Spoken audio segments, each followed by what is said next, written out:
y hasta controlar fuego, ¿no? Entonces, uno de los métodos de extinción es controlar el material combustible. El cerrar la válvula de una tubería que proporciona gas inflamable, con eso estoy controlando el fuego, porque ya no va a haber material combustible, en este caso es en estado gaseoso. No tengo esos 4 elementos del tetraedro, y el fuego se controla. No siempre es apagar el fuego, sino también tenemos que aplicar un poco el criterio y trabajar sobre el control del combustible, ¿no? Estos extintores no son eternos, requieren una inspección, ¿no? Requieren ser inspeccionados periódicamente, ¿no? Deben pasar por un proceso de inspección según la NTP 350-043-1, una inspección anual y un mantenimiento, una inspección mensual y un mantenimiento anual, según la norma técnica peruana. Según la NTP 833, nos habla de cuál es el contenido que debe tener las tarjetas de inspección, qué es lo que debe inspeccionar, ¿no? La norma peruana nos establece justamente estos elementos a considerar dentro de las inspecciones de los extintores, ¿no? Acá tenemos las tarjetas en función a esta norma, ¿no? A esta norma técnica. ¿Qué es lo que debemos evaluar? Aquí están los 17 puntos y acá en esta tarjeta vemos si cumple, ¿no? Los 17 puntos. El mes de enero, febrero y todo el año, ¿no? La fecha y la firma de la persona que ha inspeccionado. Recuerden que la inspección es mensual. Entonces tiene que haber 12 meses en un año de haberse inspeccionado un extintor. Y al finalizar el año de ellos, estos extintores deben pasar por un mantenimiento anual, ¿no?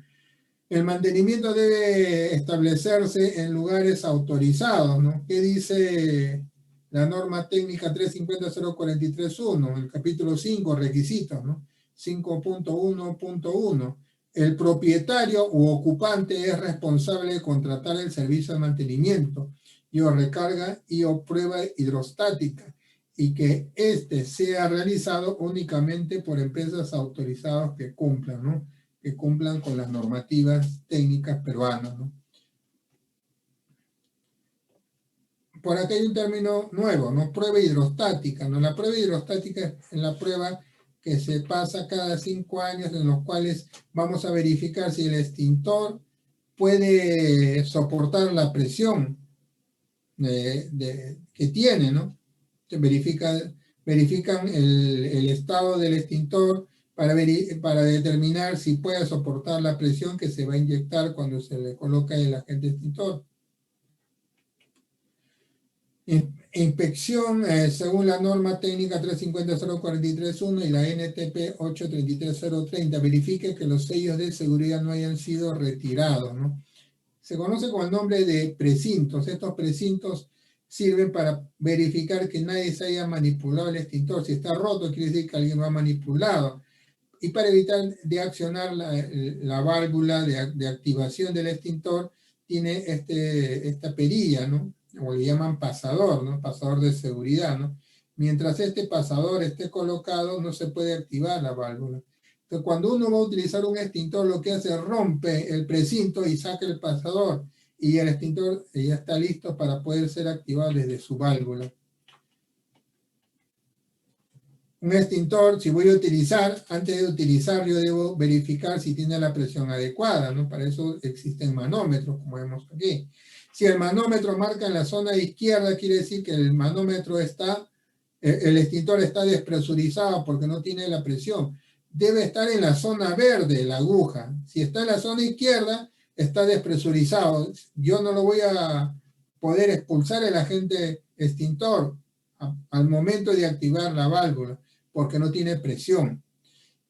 Debe estar en el medio, como esta figura. Aquí la aguja amarilla está en el medio, en la zona verde. Mientras está en la zona verde, yo tengo la certeza de que ese extintor va a funcionar. Pero si está en la zona roja de la derecha, no está en la zona verde, quiere decir que hay un exceso de presión. ¿Esto qué quiere decir?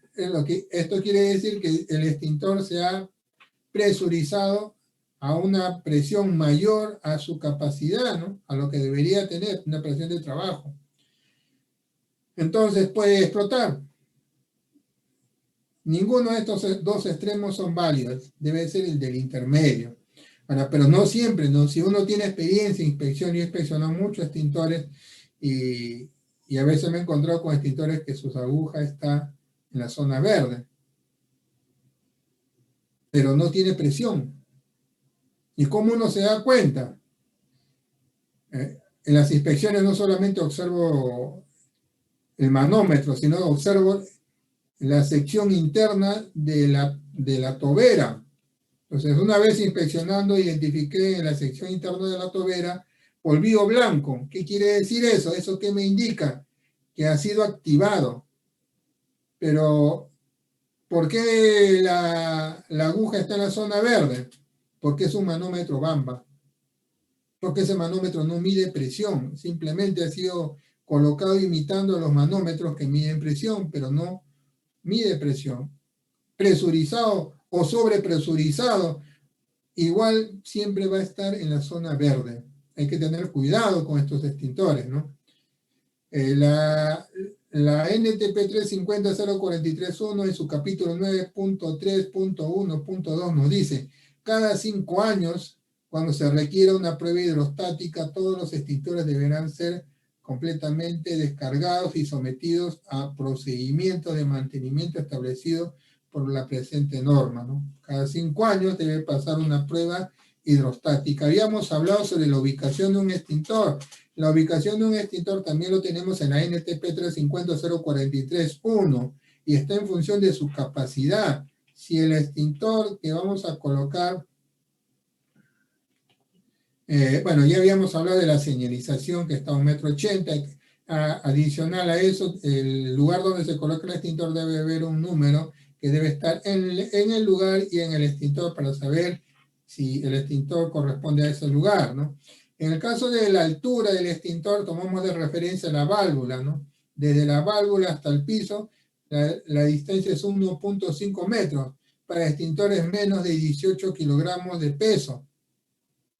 O sea, extintores de 18 kilogramos menos de 18 kilogramos, la ubicación que debe tener a 1.50 con respecto a la válvula superior. Si hablamos del caso de extintores de más de 18 kilogramos de peso, la altura desde la válvula superior hasta el suelo debe ser de 1,10 metros. Si el extintor, en ningún caso debe encontrarse, dice, a menos de 20 centímetros al suelo, ¿no? En relación a la base del extintor, ¿no? Otro dato más que hay que tener en cuenta es la señalización para evitar que quede obstruido, ¿no? Que sea bloqueado, especialmente en almacenes donde hay mucha rotación, movimiento de mercadería. Entonces es importante tener estas señales rojo y blanco que se cruzan diagonalmente, que informan que no se debe obstruir, porque es un equipo de emergencia, ¿no? En el caso de que el extintor se instale fuera de un área cerrada y queda a la intemperie, debe tener una caja de protección, ¿no? Con las dimensiones que están presentes, ¿no? Y ante una situación de emergencia, evalúe el riesgo de las áreas de trabajo, ¿no? ¿Qué tipo de fuegos pueden presentarse? A, B, C. ¿Qué tipo de extintores deben tener antes del incendio? Inspección de las áreas de trabajo, señalice las rutas de evacuación, ¿no? No obstaculice las rutas de evacuación por donde las personas van a salir, como vemos en la imagen, ¿no? Esta imagen me han llenado de objetos en la zona de evacuación. No arrojar colillas encendidas al suelo. Si el suelo tiene alfombra, con más razón, menos a las papeleras, ¿no? Porque pueden ocasionar un amado incendio, ¿no? Un porcentaje considerable a nivel mundial es los incendios producto de colillas de cigarro, ¿no? Participe de las capacitaciones de seguridad en caso de incendio. Antes de un incendio, capacitar y entrenar al personal brigadista en el uso de extintores. O sea, las personas que van a usar el extintor deben ser personas que han recibido una capacitación. No solamente debe ser teórica, principalmente debe ser práctica para que no se asusten cuando usan realmente un extintor, ¿no? En una situación práctica uno gana la seguridad, no unificar ni manipular ni sobrecargar las instalaciones eléctricas, ¿no? Porque pueden ser puntos de fuego que pueden activar un incendio. Evitar la improvisación y el uso de enchufes múltiplos, no situar materiales combustibles ni inflamables próximos a fuentes de alumbrado o calefacción. Al finalizar la jornada de trabajo, desconectar los equipos informáticos y la maquinaria utilizada, no dejar equipos encendidos. Durante el amago de incendio, el personal que descubra el incendio comunicará, o el amago de incendio comunicará la emergencia haciendo el uso de los pulsadores de alarma y avisando a la conserjería del centro, ¿no? Para que pueda comunicar y activar la alarma de emergencia.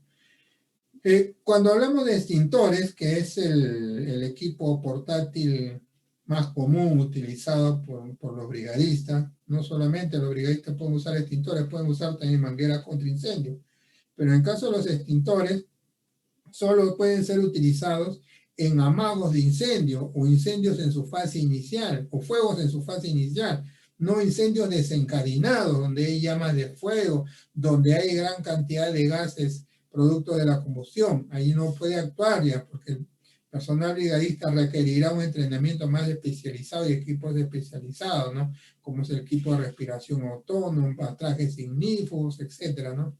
Entonces el uso de los extintores se orienta a controlar situaciones de fuego en su fase inicial, conocidos como fuegos incipientes o amagos de incendio. Una vez que se activa la alarma, hay que evacuar, ¿no? Dejando de hacer, interrumpiendo las labores. No, este informe es muy urgente, tengo que presentarlo en media hora, ahorita lo termino. Si estás utilizando aparatos eléctricos, desconéctelos, no recojas ningún objeto personal, porque el tiempo que demores en recoger es un tiempo que puede ser fatal. Cuando hablamos de incendio, utilizar las vías de evacuación con calma, sin gritar, correr y sin detenerse en el trayecto, ¿no? En los pasillos y escaleras avanzar de forma rápida, cogiéndose del pasamano en fila india, no utilice en ningún momento los ascensores del edificio. El fuego puede dejarlo sin utilidad y la persona puede quedar atrapada. Si alrededor de las personas hay personas discapacitadas con problemas, hay que ayudarlas, ¿no? No retroceda nunca, ¿no? Al momento de una evacuación, salvo que en ese proceso de evacuación encuentre rutas o puertas obstruidas, ¿no? Por el fuego, ¿no? Si se inflama la ropa, no hay que correr, porque el contacto del aire con la ropa puede hacer que el fuego se incremente, ¿no? Hay que rodar o hay que cubrirlo con una manta, de preferencia manta húmeda, pero no es necesario, ¿no? Si no voy a tener a la mano una manta húmeda, una manta seca, pero cubrirlo rápido y totalmente. Con eso estamos ahogando el fuego, evitando que el oxígeno entre en contacto con el fuego. El personal brigadista de la empresa dará las órdenes y las instrucciones para dirigirse a la zona más segura, ¿no? Hay que siempre estar atento y escuchar y obedecer las indicaciones de los brigadistas. En caso se encuentre en una puerta cerrada, si hay una puerta cerrada, antes de abrirla, tóquele con el dorso de la mano, de manera suave. ¿Por qué no lo abro rápidamente, por más apurado que esté? Porque si yo abro esa puerta, a lo mejor en ese ambiente ya hay fuego. Al momento de abrir puede ingresar una corriente de viento. ¿Y qué es lo que trae la corriente de viento? Oxígeno. ¿Y el oxígeno qué hace? Incrementa la reacción. Entonces se puede producir una lengua de fuego y puede terminar envuelta en fuego la persona que ha abierto la puerta. Por eso uno antes de abrir tiene que tocar con el dorso de la mano. Si siente que la puerta está muy caliente, es probable que la puerta dé un acceso a una zona donde ya hay fuego desencadenado. Si se encuentra capacitado y la intervención no entraña peligro, intente extinguir el fuego, dirigiéndose la boquilla del extintor a la base del fuego, salvo que esté entrenado, ¿no? Y para terminar esta parte de incendios, de fuego, vamos a ver de manera rápida algunas secuencias que hay que seguir para poder controlar un incendio. Dentro de esta secuencia nosotros tenemos que vamos a identificar el extintor más cercano que está presente, ¿no? Siempre hay que identificar, tiene que ser acorde al tipo de fuego. Vamos a verificar su presión, el manómetro, cómo está con su presión, está presurizado o no. Rompemos el precinto de seguridad y sacamos el pasador. y realizo una prueba de funcionamiento antes de poder acceder a la zona de emergencia. Una vez que verifique que tiene buena presión, determino la dirección del viento y me acerco en la dirección del viento para evitar lenguas de fuego contra uno. Ataque primero el borde más cercano al fuego, ¿no? La base del fuego, donde se está produciendo el fuego. Realizo un trabajo de abanico, ¿no? Una dirección o el agente extintor en forma de abanico para poder controlar toda la superficie. La distancia que voy a mantener para poder controlar va a estar en función al tipo de extintor. Recuerden que vimos para extintores de gas carbónico, para extintores de polvo químico, para extintores de agua, cuáles son las distancias hasta donde pueden llegar, ¿no? Siempre busquemos mantener una mayor distancia del fuego, evitando el contacto con él. Entonces, en el caso de fuga de líquidos, ya hemos visto, ¿no? Podemos controlar con un agente extintor, pero el ataque del agente extintor debe ser perpendicular a la superficie del fuego. Ahora, lo mejor es, y es que puedo buscar la forma de cómo controlar la salida de gas inflamable que se puede producir, entonces mejor controlo el gas, cierro las válvulas y de esa forma lo controlo. Una vez que ya he extinguido el fuego, es recomendable que remueva los escombros y llene de más polvo químico, porque yo puedo haber controlado el fuego en la parte superficial, pero internamente puede contener todavía a material a alta temperatura que todavía puede estar encendiéndose. Al momento de remover el escombro y realizar un relojeo alrededor de la zona que se ha apagado, ya logro controlarlo de una forma completa, ¿no? En caso se produzcan fuegos y los fuegos involucren productos o líquidos combustibles, debe ser extinguidos primero el derrame inferior, luego el resto del fuego. Esa es la forma correcta de poder controlar en caso sean líquidos, ¿no? Es conveniente dejar una buena capa de polvo químico sobre la superficie para asegurar. Y al momento de que uno se retira, nunca se retira dando la espalda al fuego, siempre retrocediendo. En caso pueda haber una reignición y esa reignición pueda alcanzar a la persona. Y después del amago de incendios, ¿qué es lo que hacemos? El personal brigadista contra incendio inspeccionará el área con el objeto de cerciorarse que no exista un riesgo de rebrote de fuego. El personal brigadista dará el visto bueno para que el personal ingrese nuevamente a su área de trabajo y coordinará el mantenimiento de los extintores que han sido utilizados para que no quede desprotegida esa zona. Y para terminar, en caso de emergencia con materiales peligrosos, ¿no? ¿Qué es un material peligroso? Es una sustancia que tiene el potencial de causar daño a la persona, propiedad y al ambiente, ¿no? Persona, propiedad del ambiente cuando se derrama, cuando se fuga. Entonces, para poder controlar una emergencia de materiales peligrosos, los segundos cuentan. Por eso es importante identificar rápido la presencia de un material peligroso. Entonces, ¿cómo identificamos de forma rápida? A través de formas de reconocimiento. Y la forma de reconocimiento es dependiendo del tipo de instalación. Según el tipo de instalación, yo determino si hay presencia de material peligroso. Si hablamos de un colegio, no nos vamos a imaginar que hay explosivos, materiales radiactivos, ¿no? Pero si vemos una central nuclear, una planta química, ahí sí, de hecho, que vamos a tener material peligroso. No sabemos cuál, pero vamos a tener, ¿no?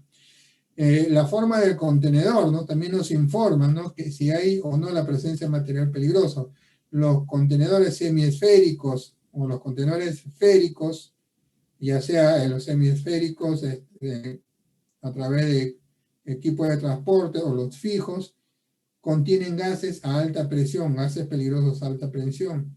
Los contenedores de transporte, vehículos de transporte que tienen anillos, como los que vemos, tienen gases corrosivos. Los que tienen sección ovalada contienen contienen líquidos. Los de sección ovalada contienen líquidos. Y los contenedores con tapa cónica contienen también líquido peligroso. La forma de contenedor me informa si existe o no la presencia de material peligroso. La otra forma es a través de los logos que puede tener. Según el logo yo determino si hay un material peligroso. Si vemos en un contenedor que dice Gloria, no vamos a pensar que adentro hay líquido inflamable, pero si encontramos un contenedor que tiene Rexol o vencedor, de hecho que va a mantener un material peligroso. Otra forma de reconocer la presencia de un material peligroso es a través del rombo, ¿no? Del rombo de la NFPA 704, ¿no? Este rombo de la NFPA 704 tiene colores, como vemos, azul, rojo, amarillo y blanco. El rojo, el azul, rojo, amarillo y blanco, ¿no? El azul nos informa el riesgo a la salud, qué efectos puede ocasionar a la salud. El rojo, qué efectos puede ocasionar en caso de incendio. El amarillo, qué tan reactivo puede ser el producto. Y el blanco, si es que contiene riesgos específicos. Entonces, estos valores, según el valor que yo tenga, yo puedo determinar si existe un riesgo. Pongamos si es 0, quiere decir que no hay riesgo a la salud, pero si es 4, que es el máximo valor que pueden tener estos colores azul, rojo y amarillo, quiere decir que si la persona no está protegida y respira, puede morir, ¿no? Y las placas DOT, y estas placas DOT que se aplican al transporte, la NFPA 704 se aplica al almacenaje, y la DOT se aplica al transporte, nos informan de algunas características que tienen los materiales peligrosos, de fondo naranja, con una señal que está explosionando, y la clase de riesgo 1 corresponde a material explosivo. En la clase de riesgo 2 corresponde a gases inflamables. El número 3, clase de riesgo 3, líquidos inflamables, de fondo rojo. La clase 4, sólidos inflamables. La clase 5 corresponde a oxidantes. La clase 6 corresponde a tóxicos e infecciosos. La clase 7, radiactivos. La clase 8, corrosivos. Y la 9, misceláneos.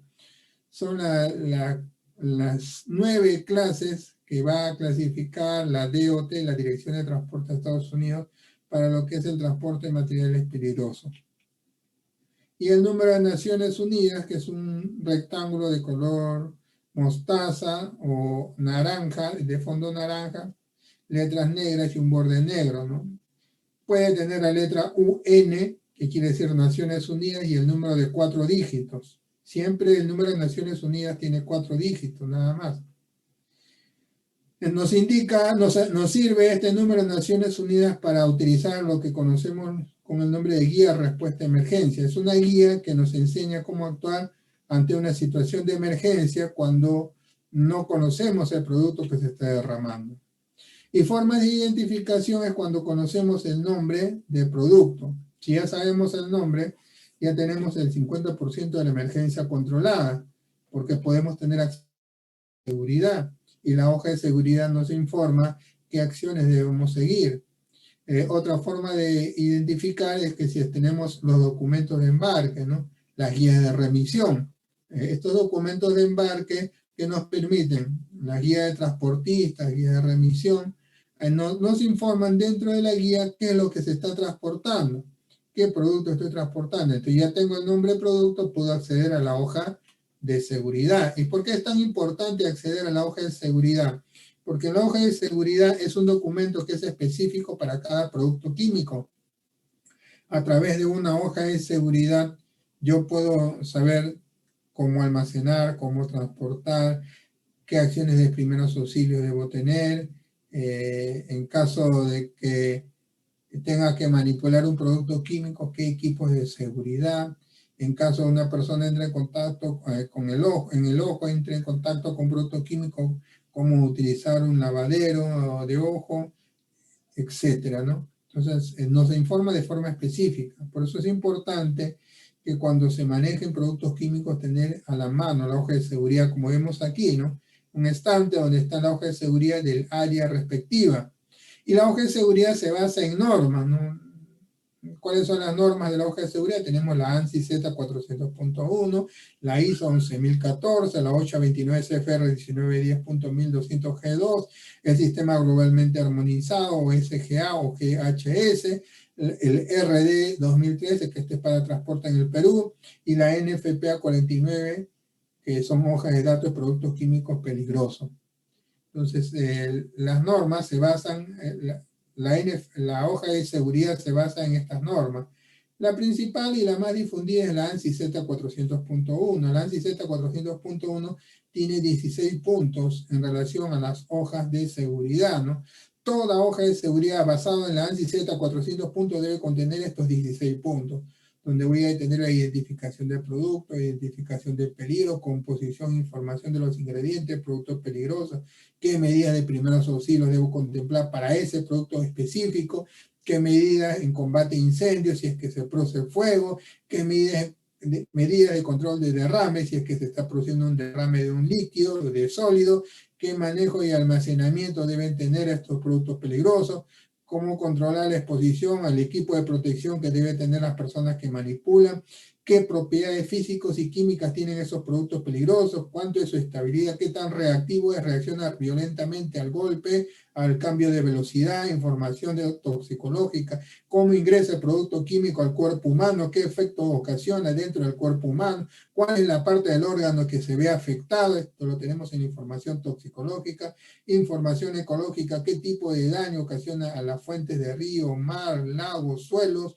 consideraciones sobre la eliminación, qué recomendaciones hace el fabricante para la eliminación de productos peligrosos, información relativa al transporte, en relación al transporte, qué medidas de seguridad deben darse, información sobre normativas nacionales e internacionales complementarias y otra información adicional en caso sea necesario.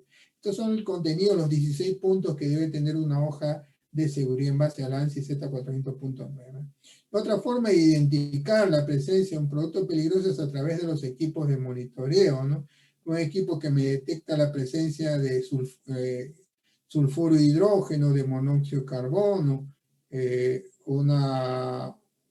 un equipo de monitoreo que me detecta la presencia de cloro, de dióxido de carbono. Son equipos que son como equipos de multigases, ¿no? Que hasta 5 tipos de gases te pueden detectar. Entonces uno debe identificar previamente en la empresa qué tipo de gases se producen, ¿no? Para poder utilizar o tener a la mano equipos de monitoreo, ¿no? Si voy a almacenar materiales peligrosos como cianuro de sodio, debo tener este equipo que es un safe log y es un detector de ácido cianhídrico, ¿no? El ácido cianhídrico se produce cuando reacciona el cianuro de sodio con agua. Al momento de reaccionar, me genera un gas. Ese gas que se produce es ácido cianhídrico, es un gas altamente letal. A la apertura de los contenedores de materiales peligrosos con cianuro de sodio, antes de poder retirar la mercadería que ha sido transportado, yo debo ingresar con un safe log y un equipo mínimo, un equipo B, un traje de nivel B de protección, ¿no? Porque internamente puede haber habido un contacto del producto peligroso con agua al momento de transporte, puede producirse gas ácido cianhídrico, entonces este equipo me mide. Ahora, si hay presencia de mercurio, derrame de mercurio, recipiente que contiene mercurio, derrame, este otro equipo me detecta la presencia de mercurio, ¿no? Es el Geron, es un equipo para medir vapores de mercurio. Y si estoy en un ambiente fijo, ya conozco cuáles son los productos químicos que se utilizan, estoy en una empresa de gaseosa, una empresa de gaseosa, manejan mucho el CO2, ¿no? Y entonces yo puedo ubicar equipos fijos, ¿no? Que me monitoreen en todo momento, ¿no? No solamente cuando la persona llega, sino cuando la persona no está, la presencia en este caso de CO2, ¿no? Este es un equipo para medir CO2, que es un equipo de monitoreo en línea, le llaman, ¿no? Entonces, si detecta si suena la alarma, es porque hay por algún lado alguna fuga de CO2. Y al detectar la fuga de CO2, yo ya sé qué producto es el que está fugándose. Entonces ya tengo el 50% de la emergencia controlada. Lo demás requiere acciones de emergencia, ¿no? Además, yo tengo que tener contemplado también cuando hablo de emergencias con materiales peligrosos, yo debo de antemano utilizar software. Hay software libres como el Aloha, el Cameo. Son software que me permiten simular zonas afectadas, como vemos aquí, ¿no? Este es un software que se le Aloha. Yo tengo una empresa donde almaceno materiales peligrosos. Estoy trabajando en una empresa donde almaceno materiales peligrosos. Si uno de estos se derrama, se fuga, se produce una fuga, una liberación del material peligroso, teniendo en consideración la humedad, la dirección del viento y una serie de factores, la humedad relativa, entonces me permite determinar hasta dónde puede llegar, considerando la dirección del viento y viendo el mapa que puede tener cercano al lugar de la emergencia. Entonces esta zona roja es la zona donde voy a tener altas concentraciones de material peligroso.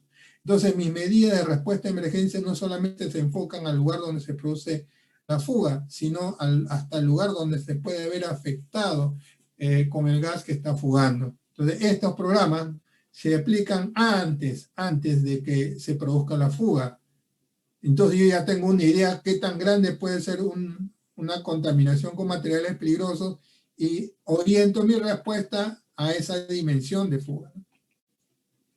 Y para en cuestiones de entrenamiento, también aquí las personas todavía no los tienen muy claras. Hay muchos especialistas, muchos cursos he visto en internet, muchos cursos he visto que las personas no tienen claro en relación al entrenamiento con materiales peligrosos. Muy pocas personas conocen lo que les voy a explicar, ¿no? Algunos cuando hablan de materiales peligrosos hablan de MATPEL 1, MATPEL 2, MATPEL 3, MATPEL 4, MATPEL 5, pero ¿qué es un MATPEL? Y la mayoría, cuando habla de entrenamiento de materiales peligrosos, nos hablan de entrenamiento para lo que es HAZU-OPER, que es manejo de residuos peligrosos, no entrenamiento para materiales peligrosos. No es lo mismo residuos peligrosos que materiales peligrosos. Entonces, ustedes que están presentes, yo les voy a explicar cómo es, cuál es la diferencia, ¿no? Entonces, cuando nosotros hablamos de materiales peligrosos, nos enfocamos en base a la NFPA 472. La NFPA 472 es la NFPA que establece las competencias, el entrenamiento para lo que es el manejo de materiales peligrosos. En su última versión, que es el año 2018, ¿no? La NFPA 472 establece 4 niveles de entrenamiento, 4 niveles de entrenamiento, no 5, 4 niveles de entrenamiento. Tenemos el nivel de conciencia, el nivel de operaciones básicas, el nivel técnico materiales peligrosos, el nivel de comandante de incidentes, el nivel 4. Esto es, antes del año 92 existían 5 niveles, pero a partir del año 1992 se reduce a 4 niveles para darle mayor énfasis a las competencias para los técnicos en el materiales peligrosos. En el Perú no tenemos reglamentado la implementación de esto, pero de lo que es la NFPA 472. Lo tenemos en el transporte, tenemos algo, ¿no? Que tenemos el curso básico y el curso avanzado, ¿no? Que lo tenemos a través de la resolución directoral 2613-2013 MTC/15, ¿no? Capacitación básica y avanzada para transporte de carga peligrosa. Pero si nosotros queremos entrenarnos en responder ante emergencias con material peligroso, fuga, derrame, tenemos que trabajar en base a la NFPA 472.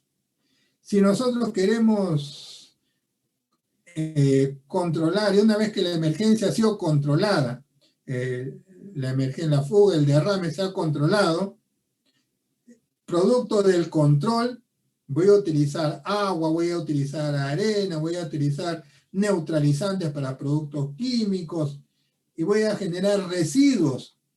Esos residuos que se generan, la persona que estudia el nivel MATPEL NFPA 402 no está capacitado para controlar esos residuos. Su misión está hasta controlar la fuga o el derrame. Controlaron, terminó su trabajo. Entonces, pero ¿quién va a manejar esos residuos peligrosos que han quedado en los almacenes, en las avenidas, en las calles? Ahí recién entra lo que es el entrenamiento de manejo de residuos peligrosos conocido con el nombre de HACCP, según la OSHA. Entonces, es algo que la gente desconoce y a veces confunde mucho. El HACCP se basa en la reglamentación de la Administración de Seguridad y Salud en Trabajo de Estados Unidos en base a la OSHA 29 CFR 1910.120. En base a esta reglamentación americana, nos divide la preparación de manejo de residuos peligrosos en función a 5 niveles. 5 niveles. Aquí sí hay 5 niveles, no en el anterior, en la NFPA no. Y los niveles son muy parecidos, ¿no? A diferencia que acá sí vamos a tener un especialista, ¿no? Especialista en el manejo de materiales peligrosos. Y además el HACCP establece tiempos, ¿no? 4 horas, 8 horas, 24 horas de duración del entrenamiento para materiales peligrosos. Entonces, si nosotros queremos controlar ya los residuos que han quedado después de haber controlado la fuga, el derrame, esa es ya la labor del HACCP. La labor del personal entrenado en base a la OSHA 29 CFR 1910.120Q. Entonces estas personas se van a entrenar en recoger los materiales, los residuos peligrosos que se han producido hasta quedar descontaminada la zona donde se produjo la fuga. Eso es en relación a la respuesta a emergencia, pero la respuesta a emergencia por equipos especializados, ¿no? Como los bomberos, ¿no? Los bomberos materiales peligrosos. Pero la empresa debe tener también su plan de contingencia, ¿no? Y ese plan de contingencia tiene que tener una estructura como les presento, ¿no? Donde debe haber una identificación del marco legal, tiene que haber una evaluación de riesgos donde se determinan los riesgos críticos que implica, corresponde específicamente a esa empresa, tiene que haber un alcance del plan de contingencia, tienen que estar bien establecidos los objetivos, tienen que determinar las situaciones críticas que voy a controlar, cuáles son las situaciones críticas que voy a controlar con el plan de contingencia, tiene que haber una organización del plan de contingencia, un organigrama, que puede ser basado a través de un sistema de comando que les voy a explicar más adelante, ¿no? Tiene que tener los recursos humanos. Cuando digo los recursos humanos me hablo de los recursos operativos, brigadistas, personal de dirección del sistema de comando, soporte o apoyo externo, ¿no? Tenemos que tener dentro de ese plan de contingencia los recursos financieros, tecnológicos, logísticos que se van a necesitar para controlar una emergencia. Vamos a tener también dentro del plan de contingencia implementado el sistema de comunicación de emergencia, ya sea interna o externa. Vamos a tener asignado la asignación de responsabilidades y funciones claramente definidas para cada una de las personas que forman el organigrama de respuesta a emergencia. Acciones de respuesta a emergencia según situaciones de emergencia y establecimiento de niveles de respuesta según su criticidad, ¿no? Por ahí vamos a tener en el punto 11, vamos a tener el nivel, plan de contingencia nivel 1, nivel 2, nivel 3, nivel 4. El nivel 4 es de mayor, lo más grave que puede suceder en emergencia para una empresa, ¿no? Tenemos que definir y tenemos que actuar según el nivel al cual uno se pueda encontrar en una situación de emergencia. Tiene que estar el plan de evacuación, o cómo vamos a evacuar a las personas que se involucran ante una emergencia con materiales peligrosos. Tiene que haber un entrenamiento, simulacro y evaluar para ver qué tan funcional es el plan de contingencia. Y se deben inspeccionar los equipos de emergencia y dar un mantenimiento del plan según los simulacros o las emergencias reales que se puedan haber producido, ¿no? La prueba de fuego siempre va a ser la emergencia real, ¿no? Yo recuerdo una situación de emergencia donde explosionaron unas tuberías de amoníaco y alrededor de 200 personas estaban dentro de la empresa y 100 habían atrapadas. Y toda una situación bastante crítica, ¿no? Teníamos un plan de contingencia supuestamente muy completo, pero cuando se produjo una emergencia real, encontramos que había deficiencias, ¿no? La principal prueba de fuego es una emergencia real, y ahí nos ayuda para seguir mejorando, ¿no? Debemos contar con un plan de contingencia. Y para aquellos materiales en los cuales uno no los tiene identificado dentro de la empresa, puede ser que a lo mejor todavía no estamos actualizando nuestro plan de contingencia, y el plan de contingencia no tiene, pongamos, un material como el amoníaco, por dar un ejemplo, ¿no? Hemos instalado unas cámaras de frío, y para esas cámaras de frío están utilizando el amoníaco como sistema de refrigeración. Y entonces el plan de contingencia no ha sido actualizado para incluir veras peligroso, ¿no? Que es el amoníaco. Entonces, si se presentara una situación de emergencia, entonces, ¿qué es lo que hacemos? Utilizamos esta guía, la guía de respuesta en caso de emergencia, la guía GRE. Esta guía, la última versión es la de 2020, cada 4 años se va actualizando. La guía 2020 es la más actual que tenemos, que recién este año ha salido su actualización, ¿no? Esta guía nos informa cómo actuar ante esa situación de emergencia, ¿no? Con el nombre del producto, con el número de Naciones Unidas, ¿no? Y esta también guía lo utilizan los equipos, los bomberos o la policía ante situaciones de emergencia donde se desconoce el nombre del producto. Basta conocer la forma del contenedor, basta conocer las placas DOT, el número de Naciones Unidas, para poder yo saber cómo responder. O sea, no es necesario saber el nombre del producto peligroso. Si yo tengo un contenedor señalizado, con eso yo puedo utilizar esta guía y saber cómo actuar, ¿no? En esta guía, ¿qué es lo que tenemos? Vemos aquí, tenemos unos números de 3 dígitos y tenemos una variedad de formas de contenedor, ¿no? Este es un solo ejemplo, hay más formas de contenedores. Solo por cuestiones de tiempo no les he colocado todos. Pero acá tenemos, a la forma de contenedor le acompaña un número de 3 dígitos. Igual tenemos las placas DOT, a las placas DOT, si ustedes se observan, le acompaña un número de 3 dígitos también. Seguimos. Si nosotros tenemos la guía, nos vamos a dar cuenta que en las páginas amarillas se ordenan en función al número de Naciones Unidas, el número de 4 dígitos de fondo naranja que habíamos hablado. Entonces, de acuerdo a ese número de 4 dígitos, siempre lo va a acompañar un número de 3 dígitos. Ese número de 3 dígitos que lo acompaña, vamos a ver que es muy importante, ¿no? O sea, otra vez volvemos a encontrar este número de 3 dígitos.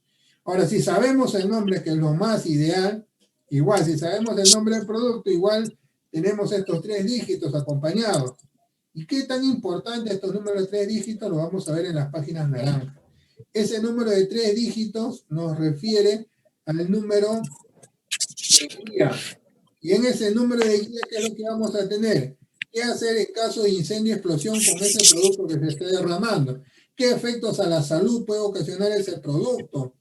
¿Qué acciones de evacuación puedo tener? ¿Qué equipo de protección debe tener la persona que va a enfrentar a ese producto peligroso? En caso se produzca fuego, ¿qué es lo que hay que hacer? En caso se produzca un derrame del producto o una fuga. Recuerden que cuando hablamos de derrame, hablamos de líquidos o sólidos, y cuando hablamos de fuga, acciones de primeros auxilios se debe aplicar a aquella persona que entra en contacto con este producto químico. Entonces, ese número de 3 dígitos es muy importante, pero lo podemos tener gracias a la forma de contenedor, gracias a las placas DOT, gracias al número de Naciones Unidas. Podemos tener acceso a este número de 3 dígitos que al final nos lleva a estas páginas naranjas en las cuales vamos a tener las acciones a realizar en caso de una emergencia con material peligroso. Lo usan los bomberos, las policías, porque ellos no conocen los productos peligrosos que pueden enfrentar ante una situación de una fuga en una empresa, una fuga, un derrame en el trayecto, en la carretera, ¿no? A diferencia de las empresas, ¿no? Las empresas que ya tienen identificado qué productos utilizan. Para eso, las empresas que ya tienen identificado, ellos deben implementar un plan de contingencia en base a las hojas de seguridad de esos productos que ellos manejan. Además, en esta guía, no solamente la guía tiene acciones a seguir, sino también, según las páginas naranjas, van a indicar esta guía cuál es la magnitud de la contaminación, ¿no? Entonces, a través de los datos de las páginas verdes voy a tener esta área que vemos acá. Lo que está dentro de este área va a ser la zona contaminada y lo que está fuera del área va a ser la zona libre de contaminación. Entonces todas las personas que pueden encontrarse dentro de esta zona interna que estoy delimitando van a tener que ser evacuadas a una zona externa para evitar sufran las consecuencias del gas tóxico que se ha producido como parte de la fuga, ¿no? Entonces, la guía te enseña también cómo hacer estos gráficos que son gráficos referenciales para determinar la magnitud. ¿Recuerdan el programa Cameo que les había mostrado? Ese programa es mucho más específico, ni más detallado. Esto de acá es de forma general, es como decir un esbozo rápido de la magnitud de la contaminación, mientras el Cameo es mucho más específico. En toda emergencia con materiales peligrosos voy a tener 3 zonas, zona caliente, zona tibia y zona fría, ¿no? En la zona caliente es donde se produce la fuga, el derrame, ¿no? Donde voy a tener trabajando a los técnicos en materiales peligrosos. En la zona tibia se implementa el sistema de descontaminación, donde voy a tener las personas, las víctimas, los equipos, las herramientas que han estado dentro de la zona caliente y van a ser descontaminados. Y tengo el puesto de comando en la zona fría, ¿no? Donde está el comandante de incidente con todo su equipo que planifica cómo controlar la emergencia. Y externamente voy a tener a la prensa, autoridad, recursos humanos. Es importante que cuando yo determine mi zona de descontaminación y el puesto de comando, estos se ubiquen en una dirección contraria al viento, de tal forma que si vienen corrientes de viento no van a llevar a esta zona la contaminación, sino por el contrario lo van a alejar, como vemos en la imagen. Otro ejemplo de una situación de emergencia, ¿no? Tenemos siempre la dirección del viento, ¿no? La dirección del viento va en este sentido, en sentido contrario armamos nuestro sistema de descontaminación y nuestro puesto de comando. Externamente tenemos a la policía, a los reporteros, a los curiosos. Debe estar controlado el acceso a cada una de las zonas. Debe haber personal que controla para evitar que se puedan ver involucrados en una emergencia con productos químicos. Este es un sistema de descontaminación. Ejemplo, acá tenemos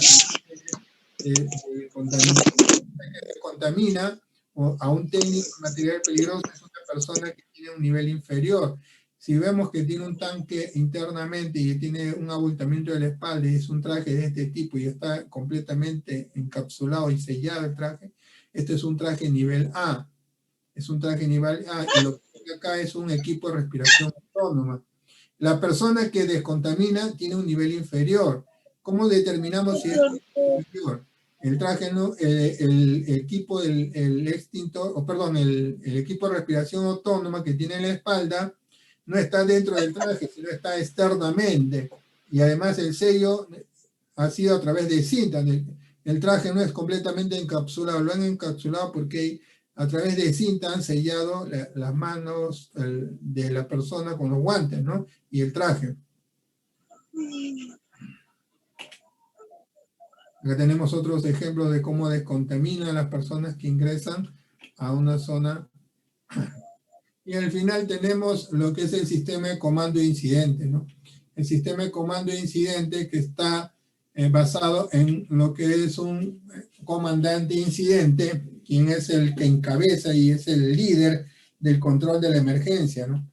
Ese comandante de incidente tiene también un coordinador de información que le proporciona toda la información necesaria para controlar la emergencia. Tiene un coordinador de seguridad que controla el acceso a zonas tibias, calientes, y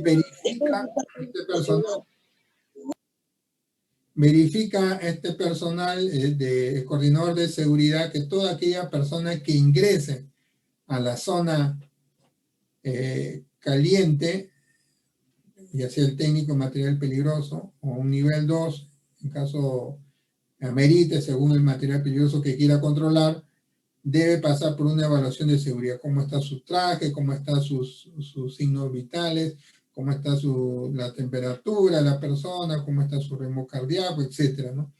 Coordinador de enlace es la persona que facilita la comunicación del comandante de incidente con las autoridades locales, regionales, o incluso hasta el presidente podría ser, en caso de que la emergencia sea muy grande, ¿no? Y tenemos en la parte de abajo, tenemos la parte operativa, ¿no? Que vamos a tener el área de la sección de planificación, operación, logística y finanzas. ¿Cómo funciona esta parte de abajo? Entonces, el comandante de incidente va a encontrarse en esta zona también, va a planificar cómo controlar la emergencia. Una vez que ya tiene planificado el control de la emergencia, ¿qué es lo que hace? Comunica operaciones.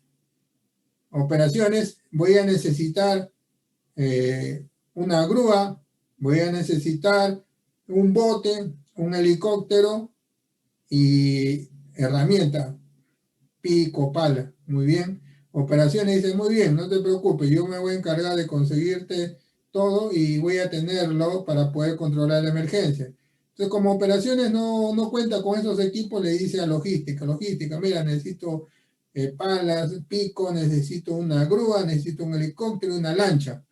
Muy bien, logística, dice, yo ahorita contacto con todos mis proveedores y a los proveedores le solicita. Y los proveedores, muy bien, ahorita te traigo, pero necesito que me des un adelanto.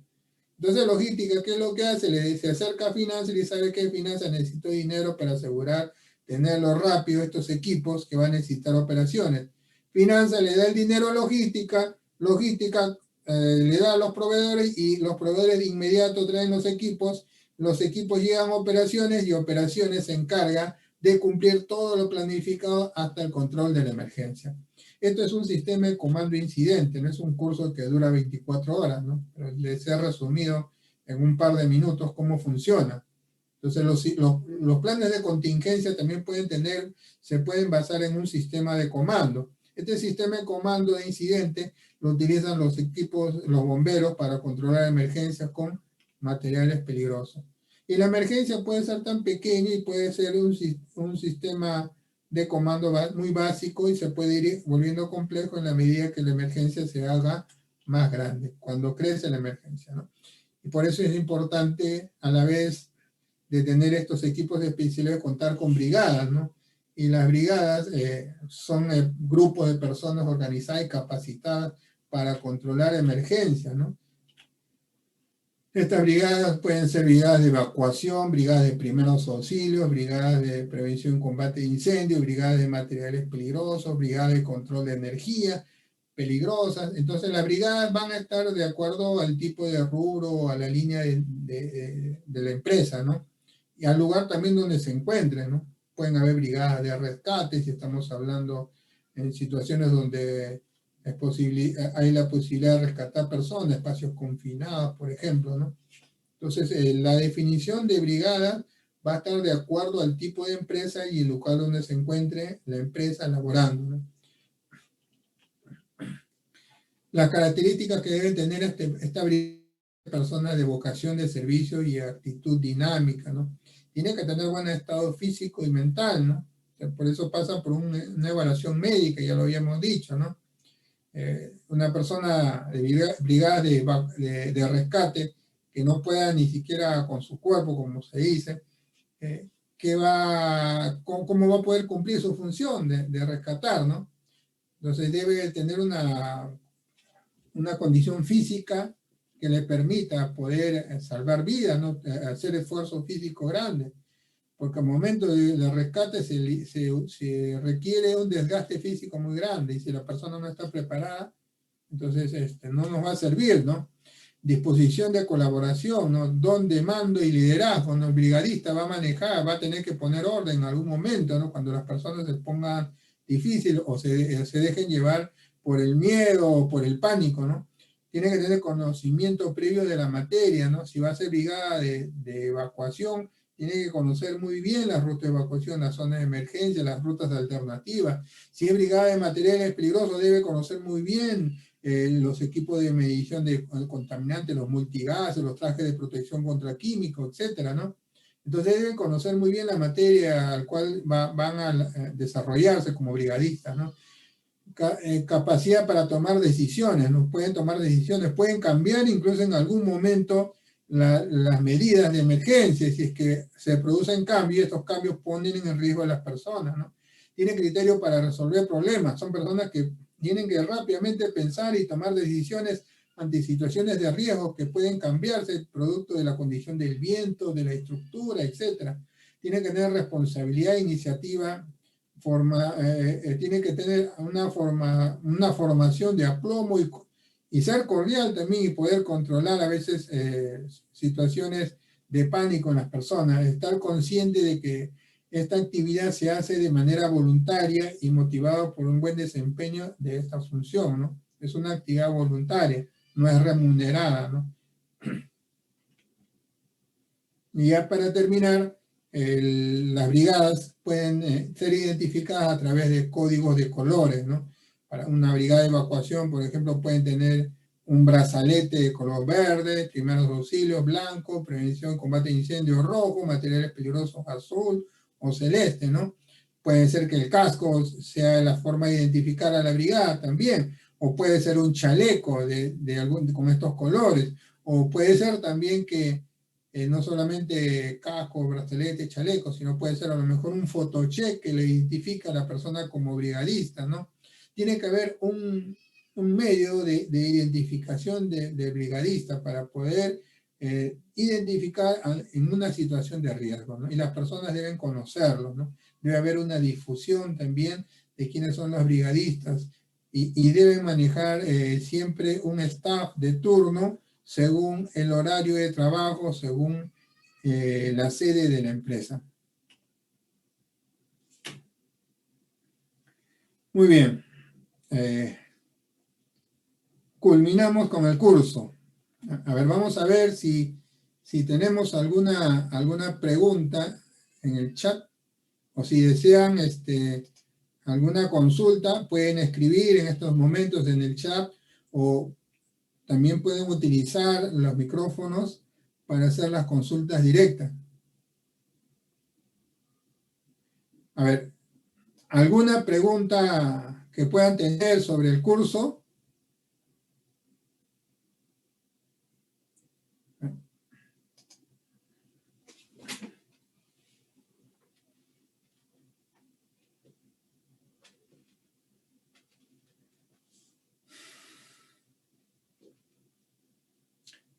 ¿Alguna duda, alguna consulta?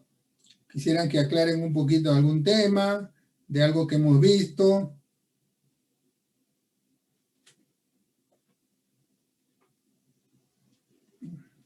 ¿Cuántos valientes habrán quedado? Hay 10 valientes que quedaron hasta el final. Comenzamos con 20. 10 quedaron en el camino.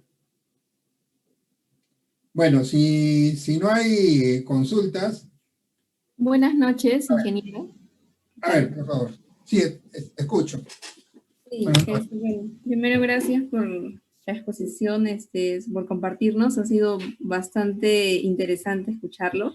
Y bueno, había un punto que usted mencionó sobre la inspección del extintor, ¿no? Aquí mencionó el tema de que no es suficiente con verificar el manómetro, ¿no? También tenemos que ver la tobera, si no me equivoco, que mencionó. Claro, Ahí podría, por favor, brindarme más detalle cuando realice esa inspección en campo. Muy bien. Ya uno cuando tiene años de experiencia gana algunas habilidades, ¿no? A veces uno tiene que ser muy suspicaz. Una de las formas es cuando uno verifica y supuestamente el extintor está bien, uno coge la manguera y la parte de la tobera interna lo busca con la dirección a la vista, una zona que tenga luz. Si no tienes luz natural, puedes usar la linterna de tu celular, ¿no? Y ves internamente, y si internamente ves manchas blancas o polvillo blanco, o si no, cuando agarras la tobera y golpeas contra la mano, cae polvillo blanco, quiere decir que ese extintor ha sido activado por alguien. Hasta he encontrado que extintores con precinto han sido activados. Entonces alguien curioso, un día domingo, no sé, a las 7 de la noche, cuando no hay supervisión, alguien quiere ver cómo funciona, rompe el precinto, lo activa y para que nadie se dé cuenta le pone otro precinto y limpia el polvo químico que quedó en el suelo.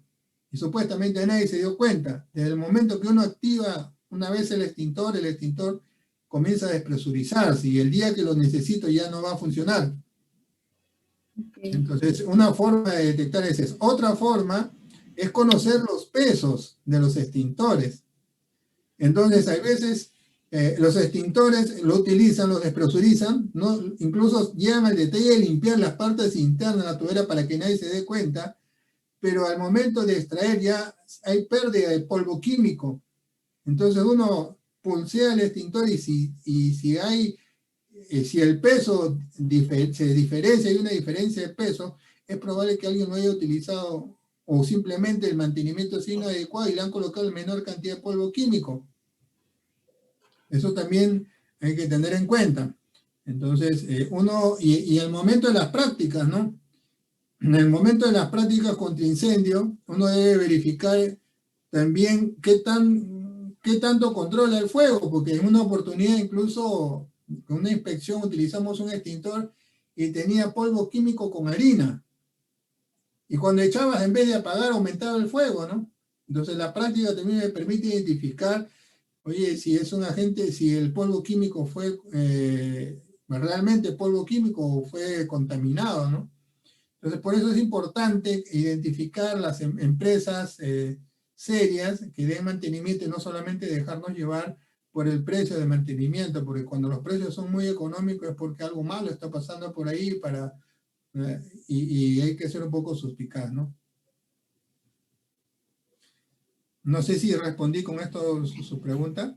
Sí, ingeniero, muchas gracias. Por supuesto, sí, me despejó la duda. Y por favor, por último, ¿podría brindarnos detalles también sobre el derrame líquido y sólido que nos comentó también Muy acerca de bien, eso? muy bien. Entonces, cuando se maneja productos peligrosos, se producen dos situaciones, ¿no? Fugas y derrames. Cuando hablamos de fuga nos referimos a la fuga de un material peligroso en estado gaseoso, que puede estar en recipientes presurizados, ¿no? Por dar un ejemplo, si hay una fuga de un balón de gas, de ese gas, el propano, en el que se usa para las cocinas, eso es una fuga, no es un derrame, porque lo que está liberando es un gas, que es el propano. Si nosotros tenemos un cilindro que contiene líquido combustible y el recipiente de tanto uso se ha dañado y se ha oxidado y comienza a salir el combustible por la zona dañada. Entonces, como el combustible en un cilindro es líquido, entonces ese líquido ya es un derrame, porque su estado es líquido. Ahora, hemos dicho también que hay derrames sólidos, ¿no? En el caso del cianuro de sodio, ¿no? Cuando su contenedor se libera del contenedor de cianuro de sodio es partícula, ¿no? Se transporta, pues, tiene varias formas de transportar. Una de ellas son las partículas, ¿no? Partículas de polvo, es como harina. Entonces, cuando el cianuro de sodio sale de su contenedor, eso se llama, es un derrame. El cianuro de sodio al momento de derramar es muy riesgoso si entra en contacto con el agua, reacciona y genera otro estado de fuga, ¿no? Que ya no va a ser particular, sino gaseoso, porque el cianuro de sodio en agua genera ácido cianhídrico y el ácido cianhídrico es gas. Entonces, para controlar fugas o derrames, uno debe tener un método diferente, ¿no? Si yo voy a controlar derrames de partículas, lo que normalmente hago es utilizo geomembranas o plásticos de alta densidad. Lo primero que hago es cubrir la zona derramada. ¿Por qué cubro la zona con plástico de alta densidad? Por eso dentro de mi kit de control de derrames debo tener grandes cantidades de plástico de alta densidad, porque si se produce derrame de partículas, lo que hago es que estos plásticos de alta densidad cubran la zona de derrame para evitar que el viento pueda transportar a un lugar más distante estas partículas derramadas. Y después voy controlando, de poco en poco voy abriendo las zonas cubiertas con este plástico de alta densidad. Utilizo un recogedor de plástico, ya con escobas, con cerdas de plástico para ir retirando y colocando en bolsas de alta densidad para químicos, para luego darle una disposición final. Es una forma de cómo controlarlo, ¿no? En caso de derrame de partículas, en caso de derrame de líquidos, voy a utilizar los famosos diques, ¿no? Las salchichas contra químicos, ¿no? Para controlar el derrame. el incremento del derrame, ¿no? El derrame de un líquido puede expandirse si la superficie tiene un ángulo de inclinación. Entonces, o si el volumen es tan grande, simplemente tiende a expandirse. Entonces, ¿cómo controlo? Con salchichas. Los salchichas cubro la zona donde se ha producido el derrame y lo confino, ¿no? Pero previamente puedo colocar bolsas de alta densidad para evitar que el producto peligroso, el combustible, pueda ingresar debajo del suelo, ¿no? En el caso de la zona de Gambetta, por ejemplo, la capa freática es muy delgada, ¿no? O, perdón, muy próxima a la superficie. Si yo perforo a medio metro y encuentro agua. Entonces, en esos casos, yo debería utilizar geomembranas para poder colocar y cuando en la medida que va avanzando el contaminante en forma líquida, lo voy confinando, pero lo mantengo siempre sobre capas de geomembrana. Entonces, es otra forma de controlar un derrame, ¿no? En caso de los gases, es diferente, ¿no? Si el gas es confinado, puedo utilizar sistemas de ventilación general o localizada. O si ya la fuga es al medio ambiente, lo que debo hacer es evacuación, porque ya no puedo controlar, no puedo confinar el gas. El gas va a adoptar una dirección. Por eso es importante que manejar el programa del Cameo, por ejemplo, que les he mostrado, ¿no? O el Aloha, que también es otro programa. El Aloha y el Cameo son programas que te simulan fuga. ¿Sí? Especialmente puedes aplicarlo a situaciones de gases. Entonces, con eso tú determinas qué zona se ve afectada y evacúas la zona afectada. Es una forma de cómo controlar situaciones de fuga de gases, ¿no? Entonces, esto es la diferencia, ¿no? Una cosa es fuga y otra cosa es derrame. Fuga, presencia de materiales peligrosos en estado gaseoso o vapor. Derrame, materiales peligrosos en estado líquido o en estado sólido. Muy bien, eso sí, creo que con eso respondí a tu pregunta. Sí, perfecto, ingeniero. Muchas gracias. Muy preciso, todo muy claro. Por acá creo que hay una pregunta, buen tema el día de hoy y he desarrollado algunos puntos que no sabía. Muchas gracias. Cindy escribe, bueno, es un curso. Vamos a tener la próxima semana también otro curso muy interesante. Igual invito a todos los que están presentes. Igual es un curso libre de acceso, pueden acceder con el enlace que le han enviado, con ese enlace pueden acceder también al curso. Y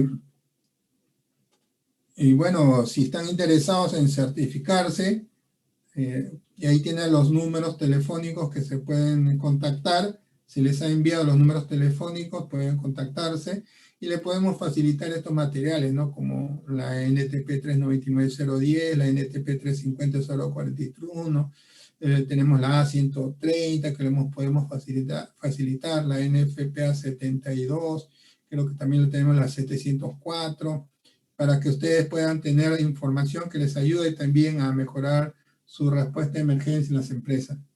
Muy bien, entonces con estas preguntas damos por finalizado el curso y gracias por su paciencia, por sus consultas, por el interés que tienen y me gustaría tener su opinión. Siempre es bueno tener una opinión, al menos lo hagan por el chat para poder saber en qué puedo seguir mejorando, de qué les pareció el tema, o a lo mejor no les gustó, quisieron que hubiera sido de otra forma. Igual, siempre es bueno aprender también de las críticas, ¿no? Por favor, gracias, sus comentarios y gracias por su paciencia y conmigo será hasta la próxima semana en el siguiente curso que está programado para Pegaso Consultores. Muchas gracias y que tengan muy buenas noches.